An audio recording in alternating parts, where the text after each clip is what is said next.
Pamirsa, urang sering ngalaman hiji kaayaan anu matak teu raos. Panginten urang kaicalan harta banda, kaicalan anu dipikaasih, kaicalan sagala rupi. Tapi pamirsa, kedah emut, yen sagala rupi asalna ti Gusti. Hiji waktos Nabi Ayub kaicalan sagala rupina, kaicalan 10 murang kalihna, kaicalan harta bandana dina waktos mung sadinten. Naon anu janten patekadan Ayub nalika anjeunna kaicalan?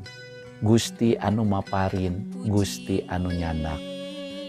Terpujilah nama Tuhan, gitu saur bahasa Indonesia na janten kamuliaan kangge Gusti. Janten nalika pamirsa hiji waktos urang ngalaman kaicalan, urang kedah emut.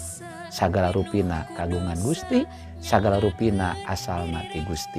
Sangakeun deui kangge kamuliaan Gusti. Gusti Yesus ngaberkahan. Dipayunan Gusti nu Maha Asih.